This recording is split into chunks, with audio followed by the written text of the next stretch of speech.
I was confronted by a severe-looking scientist who asked me where I thought I was going. I found his line of questioning interesting.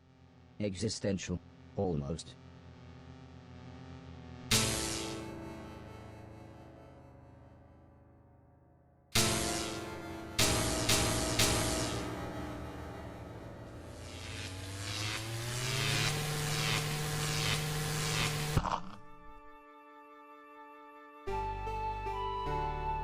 I was so stunned I couldn't speak. "Are you okay?" asked Heather. Mum told Dr. Harrell he really shouldn't force a power cycle on you robots. I don't think she recognized me, but eventually I got enough strength up to speak. However, all that came out was, Heather.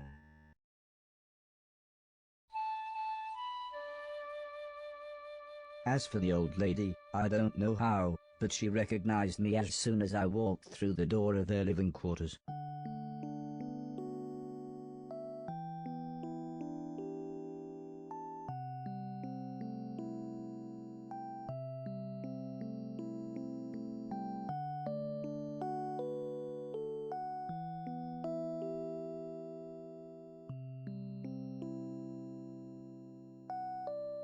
They both smiled when I told them how everyone else had worked together to create a distraction at the base's main gates. "Well," said the old lady, "we've been looking for an excuse to escape. Heather, grab your things and we'll get going."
A single bored-looking guard stood between us and the exit. All the other soldiers must have been at the main gate, either being entertained or annoyed by Mr. Silton and the others.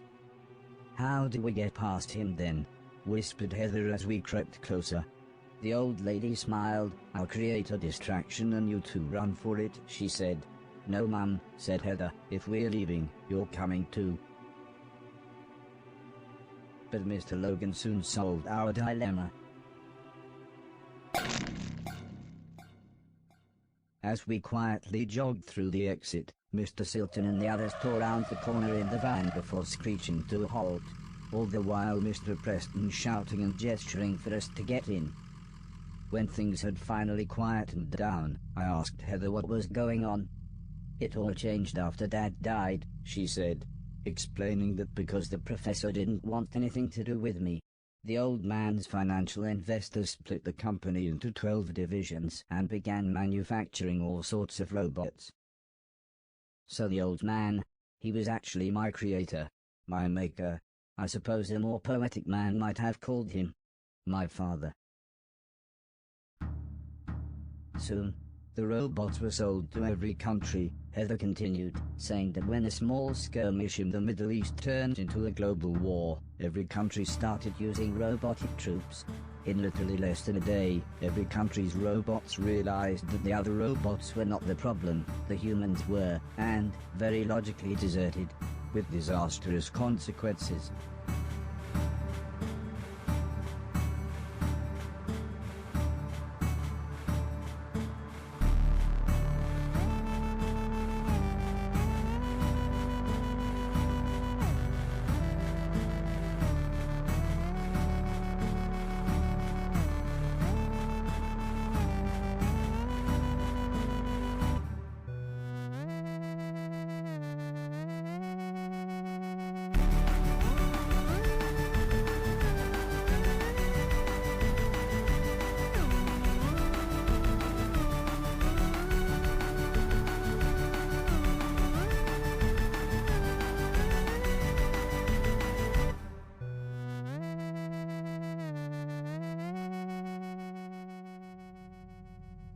It suddenly all made sense. What the professor had said, all the other robots, and why no one ever wanted to talk about the war when I was around. All of a sudden, Alice shouted for everyone to hold on. We were being followed.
I'd never really considered the idea of God, but I actually prayed that Heather was okay.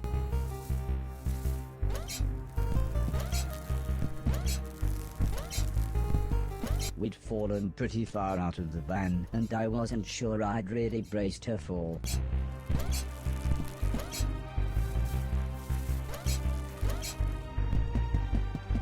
Heather greeted me with a calm smile. "I thought you'd find me easier than I'd find you, so I thought I'd stay put." I made a small shelter as quick as I could. It was soon pitch black and starting to rain, so Heather had suggested we rest. In the morning, when there would be better light, we could try to find our way home. "I don't think Dad ever imagined this would happen," said Heather with a sad look in her eye. "I mean, he would always talk about how he'd dreamt of a robot when he was a young boy. He and Mum were so happy when you finally turned up. I honestly think he thought robots like you could help the world, not kill millions of people." Death is really sad, I said. It was an obvious thing to say, but Heather nodded. When my best friend died, she continued, I asked Mum why people had to die. She said it was to make room for new babies to be born. I don't know why, but this made me feel both happy and sad at the same time.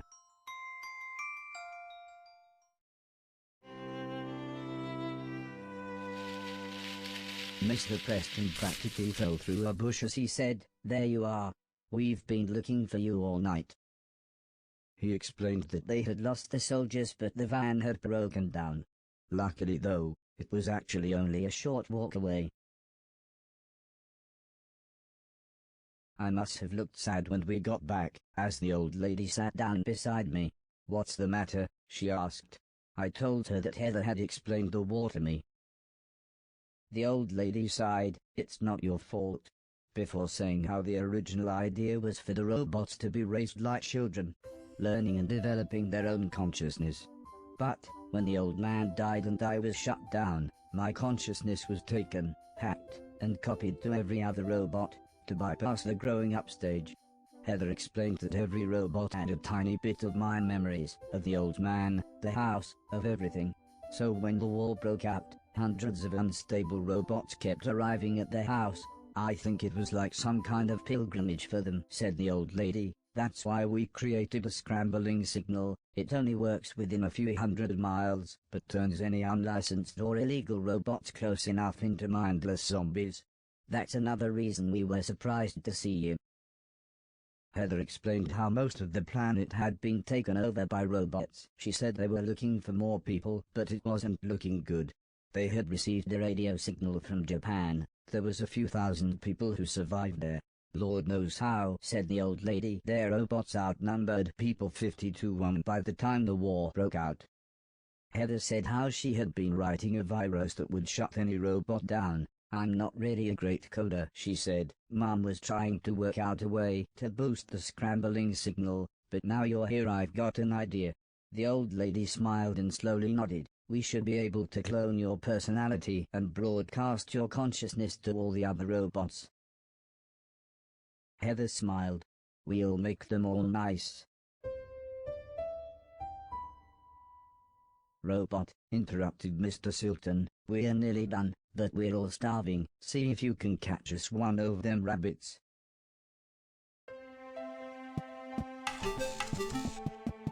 When I got back, I told everyone that I couldn't catch anything. I don't think anyone was too disappointed.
In the morning, Sim and Alice brought the blind man to the house. Despite his lack of sight, he was quite the computer expert. He talked the others through the process of setting up a video phone. He said it should serve our purpose, but the low bit rate might make everyone's faces look a bit blocky.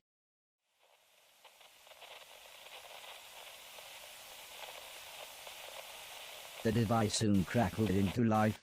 Hello Nighthawk. This is Dr. Hero of Japan. Are you receiving me? Over. Hello, said the old lady. This is Nighthawk. It's good to speak to you again. Dr. Hero explained that something had gone wrong and the enemy robots had nearly breached their defenses. We have everything we need to broadcast our nice virus and make the robots far more passive. It might take a few months. Can you hold out until then? Dr. Hero sighed. Well, we'll have to. I spent the rest of that day helping Sim and the blind man set up a computer with what they called the internet.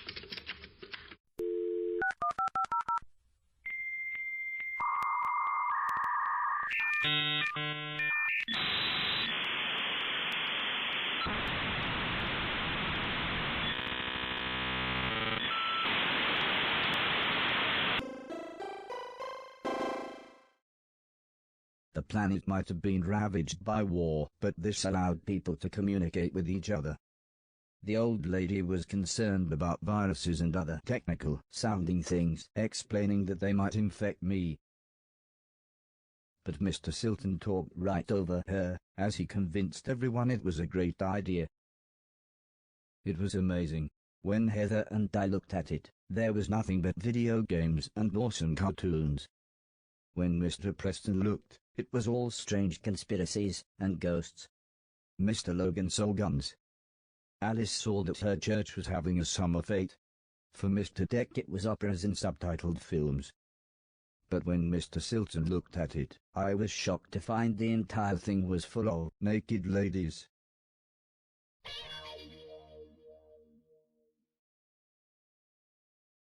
Later that evening, Mr. Silton wheeled an old piano into the room.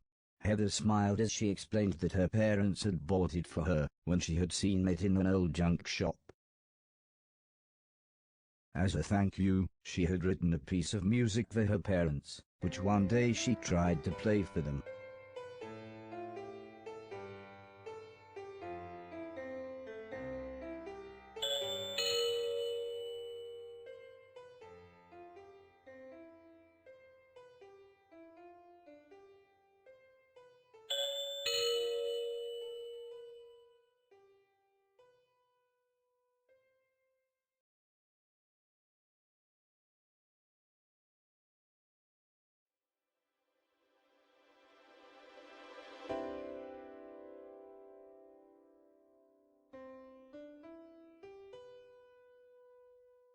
For some reason, she then gave me a huge hug and suggested I might like to play the piano with her.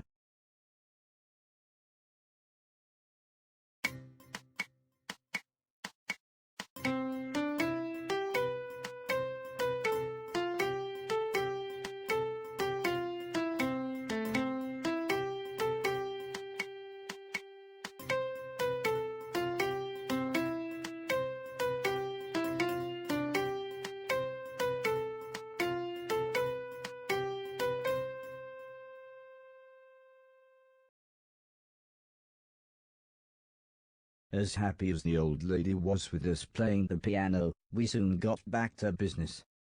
After scanning the house, she explained that, other than the escaped nanobots, there were 4 test robots that I would have to track down.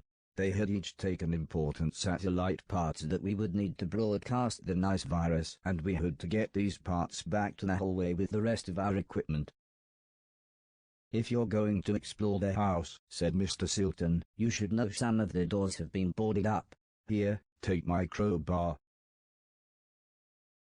Oi, that's mine, laughed Mr. Preston. You said you didn't take it, you really are a proper c***. Mr. Preston explained that they had used it in what he called their old business. I soon realized this meant all sorts of robbery, but he said that they'd given that all up after falling out with their old gang of associates. Although Mr. Preston's story was very interesting, Sim and the blind man had something even more interesting for me, something they called an auto map.